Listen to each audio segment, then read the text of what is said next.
Today, I'm finally doing something different again, not in terms of an idea I've already covered so many times or even specifically did, but actually the first in a long line of these types of movies. The movies of course being on the bad side rather than the good side in the stretched out mixed bag of the direct-to-DVD sequels. I say this fact mostly because the first real video I did was covering Cinderella 3: A Twist in Time, which actually was one of the better direct-to-DVD sequels of this format, and 90% of the other films are just straight up trash, and how the last sequel animated videos I fully did review were the official theatrical movies, so that counts in a way if you think I'm a liar. Which I am. So in my rut of idea thinking, I got inspired by how bad Mulan has had it after the film was released in 1998. This isn't to say that everyone didn't like how it turned out or soured on her character, but actually speaking in things like my own personal gripes that she is called a Disney princess, and then the sequel and the live action remake that many people hated. Because make no mistake,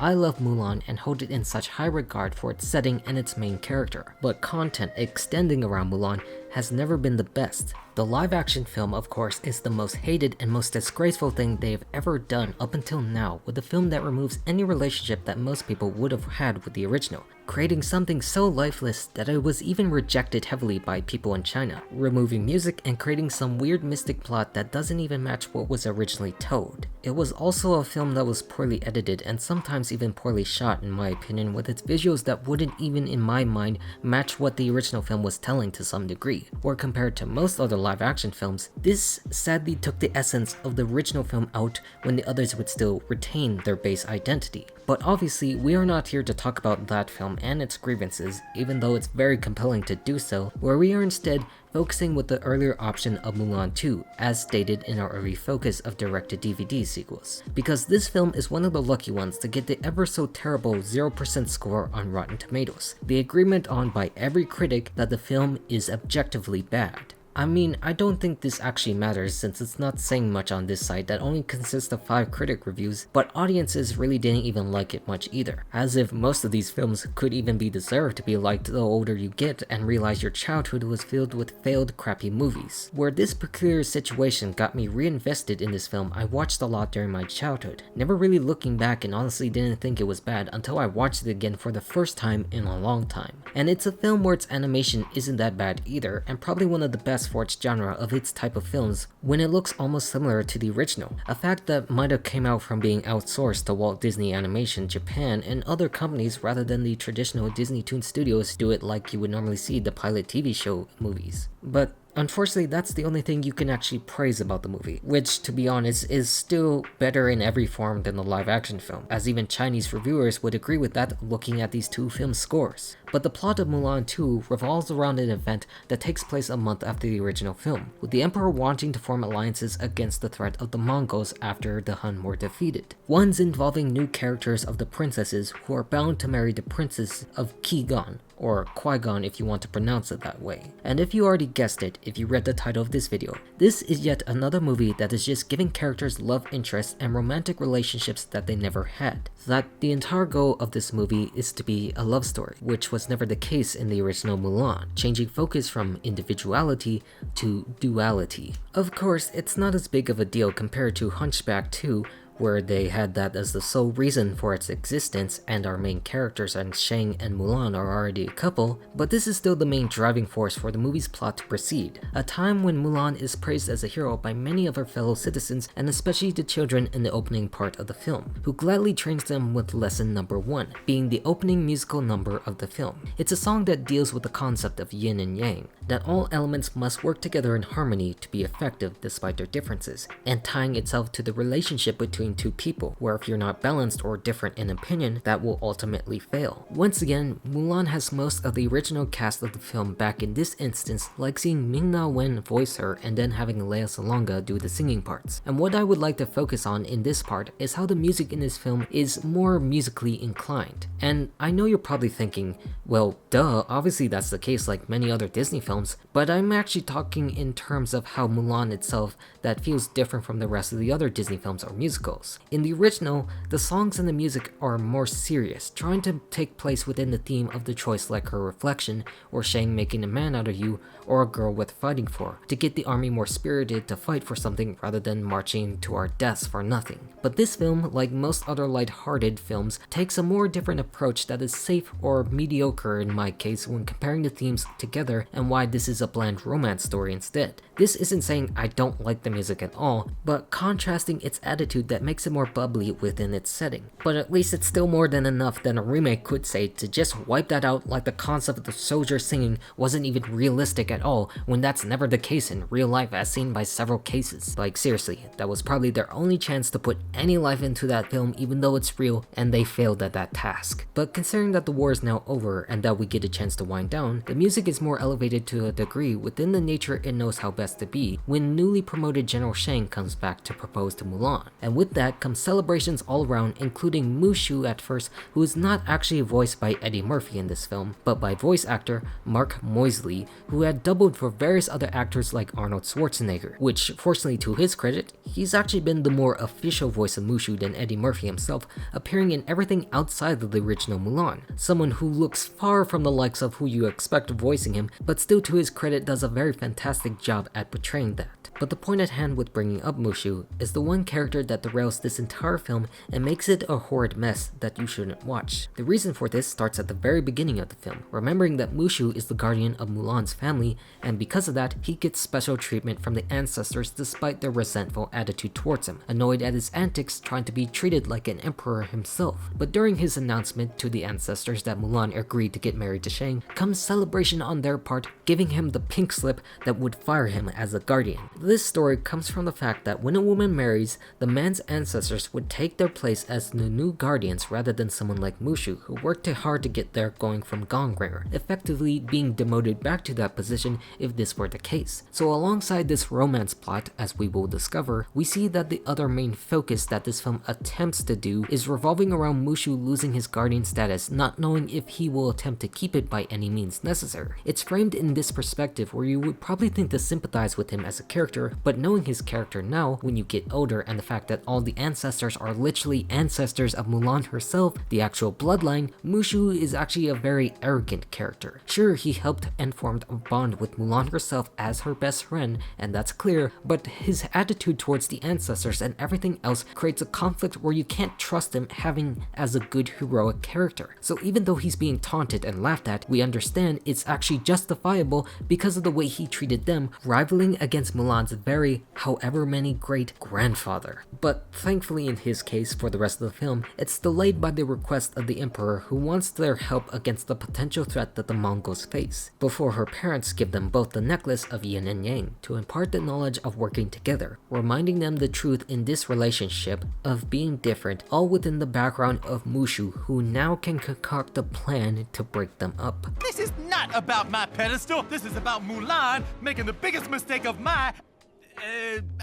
her life. Something Kriki clearly sees through when he tries to explain to him it's purely in her own best interest, even though he celebrated their marriage just moments earlier, still revealing it's all about his pedestal and his status as a guardian. Meanwhile, when Mulan and General Shang meet with the emperor himself in the capital about the impending threat, he speaks about the formation of an alliance, one with Qigong so that they never need to get attacked or have an army to fight in the case of war. The proposal of having his own daughters in an arranged marriage to the princes of Qigong, which makes Mulan a little uneasy about the arrangement part, betrothed to someone they do not know or love, but then was reassured by the emperor himself, talking about his own children who know their duty as much as anyone else. So we must accept that for the time being and for the plot itself to drive forward. A mission that requires the escort of his 3 daughters with the recommendation of their own 3 men, if this plot couldn't be any more obvious to what it's about. The 3 men that we knew in the original serving alongside Mulan with Ling,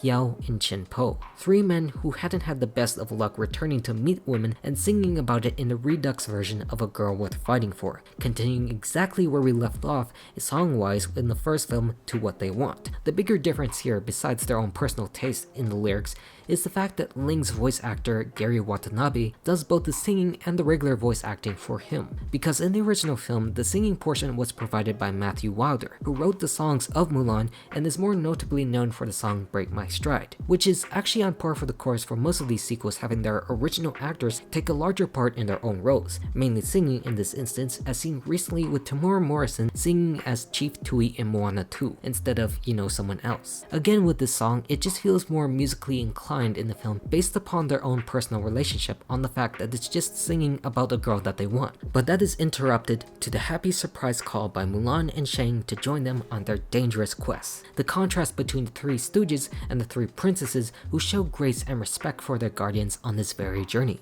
And also, this is where we ferment the seed that these characters will eventually fall in love, like Yao with Princess May, having a Cinderella moment with her own slipper. One fun fact about her is that she's voiced by Lucy Liu, who would go on later for Disney voicing Callisto Mall in Strange World, as I covered recently. I want to mention this fact solely for the major reason that the newer casts a part of their directed DVD line would actually go on to star in mainstream Disney movies, like how in Brother Bear 2 he had Patrick Dempsey voice Kenai and his friend Nita, who's voiced by Mandy Moore, who would actually become Rapunzel in Tangled, where it really puts into perspective that none of these films truly die with where their legacy leads. That even though they're bad films and they don't even exist in the mainstream movie, they still exist, unfortunately. But for now, the princesses assure Mulan that this arrangement is in their best interest, hiding behind their fans and also quickly revealing that they don't really feel this way, considering their own feelings that she couldn't go through with marrying another for political reasons, as that is what this mandate is all about. All the while Mushu is here in the background trying to project the name of Mulan when we know it's all about himself still. Yeah, just enough time to stop Mulan from making the biggest mistake of her life. That this movie is dead set on having him as the main source of conflict, like that is a good thing. Because the reality is, with these kinds of films, is that there are no major source of villains. Sure, there are groups of bandits that they come across later and the threats of Mongols overall, but there is no villain since the defeat of Shan Yu in the first. So the remedy to this question is having a character who helped the hero cause some trouble since his ego is just so big to do so, while the seeds of love are beginning to sow in the hearts of both Yao and Mei, even though we are still reminded of this oath, and how Ling tries too hard to make Ting Ting laugh. So you cover ground in different sets of relationships, while Mulan gives the important advice of duty lying to your heart, or just good food in the case of Chen Po and Princess Su. In this instance, we are also introduced to the beginning of Mushu's breakup antics, all of which turn Chang into a comedic mess from the seriousness he displayed in the original film, and how none of it even works to fracture their romance. And if you were convinced that this film wasn't straight up popcorn filler watching the characters you love from the original continue on, then scenes like this actually confirm that to you, with having it become the more lax and kid-oriented as heck to embarrass the strength of the movie's original themes, because you really wouldn't believe that this person is the same as the one who sang "I'll make a man of you," because now he just looks like a scared little boy being chased by wild animals. I mean, at least Mushu in the scene gets deservedly punished by her horse, so not all is lost, until he accidentally destroyed the cart and they had to take the princesses on, now forced to make camp and carry on by foot and by horse. But lucky for Mushu in this instance, this is where we begin the brewing conflict on their differences of opinion, wanting to execute things in a certain way with their argument after things go awry, even though they do apologize and reconnect, but showing us that they won't agree on everything to his own advantage. Yet on the other hand, we're still witnessing the princesses open up a little to the soldiers, with Mei writing about her duty lying to her heart rather than going through this arrangement, the part where we get our third and final song of this film, with Mei expressing her true desire to be free and feminine like other girls and not conform to the royal norms or customs. A song that convinces their older sister Ting Ting to join in and be happy and free, representing the final affirming step to why I think this is a more musically inclined film rather than Mulan should be. Like, this is the one that truly represents the more friendlier tone it wants to be, considering its style and the themes that moves on that was more intense and a serious nature, because it's just that peppy, done in contrast with a girl worth fighting for to complement the three men and the three women. And why should I keep bringing up this point, you might ask? Because it appears that Mulan as a franchise does not really know where to go or how to balance itself out from its starting point. Either here in Mulan 2, where you have them acting all lovey-dovey and bubbly as can be, or in the live action film becoming more serious and bland and disrespectful respectful. Like, there isn't a fine scale to accept the results, even if I do know that this film wasn't really made with actual intent to progress Mulan in a serious matter, but still exists as an extension because they could market it more for the princess image, even if the star remains to not be a princess at all. I would also like to remind you that just a month ago in the movie's events, China was still at war with the Huns, and it was Shang's father who was killed by them, causing devastation in their path, where Mulan was discovered to be a female and almost executed before being spared and then saving China and the emperor now, and now we're just going to go into this and act like it's all normal. So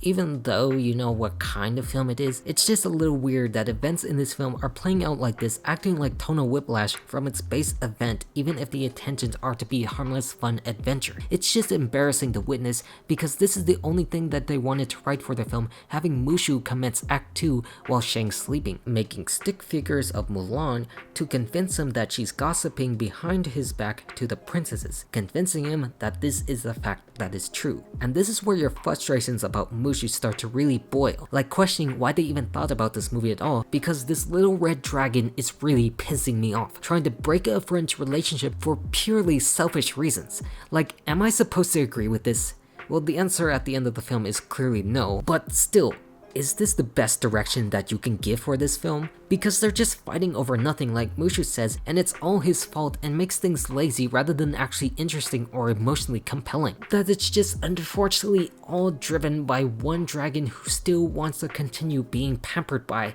the ancestors of his own best friend. But I guess that's okay for this movie as long as the others get to hang out and grow their relationships with whomever they want or connect with, like Chen Po and Su bonding over food, or Ting Ting and Ling laughing up a storm, and then Yao fighting for Mei, while Mulan goes out to accept their relationships as that is her beliefs, while Mushu was just busy waking up the big man and misreading Mei's letter as Mulan's influence, and then coming into town to break this party up and going back to seriousness. That Mulan is the source of the problems, since she is the one that broke the system of duty and honor to whom they serve, to affirm that their relationship is not good because their values don't align but still have to continue the mission, all guided by the background of this red asshole who's loving what he's seeing and thinks that this is great for her, even while Mulan is down and out about what really happened, really proving to us how great of a friend he is, or a character in this instance, because that is right, until he himself actually breaks down because of what she believed in, and her own father with yin and yang that actually could work. That after all this time,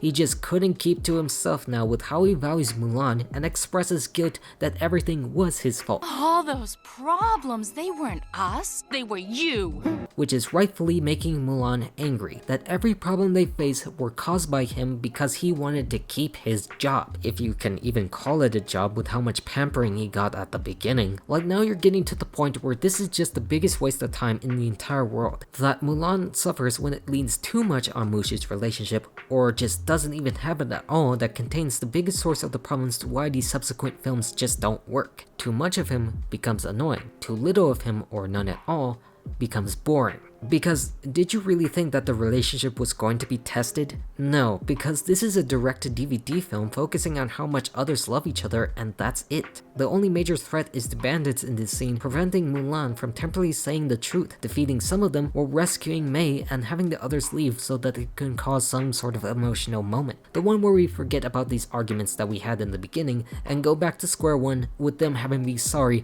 with Shang letting go to save Mulan and the rest. And I'm sorry to say this, but this just doesn't work for me with the way the story progresses from this point, all due to the factor of Mushu, that there is no real antagonizing force or presence that can convince me otherwise that would be right to accept this from a storytelling perspective, because it doesn't exist, but instead affirms that this is someone's short fanfiction about their relationships. It's recycled trivial nonsense on the movie's part for having more involvement on the main character's behalf, even while events are not on the same highs when we were first brought into this world. Mulan's story is a great message of overcoming adversity for who you are while respecting where you came from, fighting for it, changing the way people see you, but also finding the right balance. This one, on the other hand, is just conflict between relationships where Mulan takes charge of the mission to offer herself to Qui Gon just to get rid of the guilt and save the others to do what they want. Ones that they would agree with, because you actually get the fame of Mulan herself, who saved all of China while serving as a better strength to the bond between the Middle Kingdom and themselves against the Mongols, having one who simply defeated the Huns by simple means. But it's also made pointless by the fact, of course, Li Shang actually survived the fall, because It's that kind of movie again. Humi agrees that Mulan was right this whole time about falling their heart, since obviously that fall was just convincing enough to realize his own love of her. So now this movie just keeps spiraling out of control into the abyss of stupidity with the most predictable outcome that could ever happen. Like, oh no, she's going to get married to a wimp and this is the high point of the film in comparison to the final battle with Shan Yu, but then again, Shang actually returns, as if anything up until this point ever mattered in this film, with Mushu realizing he can portray the great golden dragon of unity to his advantage, and that we don't finally give a damn about the rules and want to marry whom we want to marry, all spearheaded by a little dragon who created this mess in the first place, now using this to his advantage to scare the others into accepting this fact. Like, that's the big final finale of this film, just him accepting everybody choosing who they want and they all agree just like that. Which is in fact the most boring ending you could ever do for a franchise that is filled with warrior heroes, and I couldn't be any more disrespected by that fact. Because you mean to tell me that the last film had an epic final battle with Shan Yu's destruction, and now we're just gonna get this kind of ending where they go off happy together? Because that is the most disappointing thing you could ever do. Even though at least that's only for Mushu to accept that if Mulan is happy, then that makes him happy even though he's going back to Gongringer. Where now the ancestors can finally take advantage of him now, free of his own torture, until we see Shang actually combine the two family temples, which can only lead to one thing by his inquisition. Unfortunately, you get to keep your pedestal. Oh, yeah! That after all this time, everything we just witnessed turned out to be for nothing. The entire conflict he created in this film was just so pointless, and he got back to square one with everyone upset again because Shang decided to do this, which officially means that we just wasted our time watching this, not minding it as a child, but now seriously questioning this movie's complete existence or conception by the people working at Disney during this time. This proved absolutely nothing to our character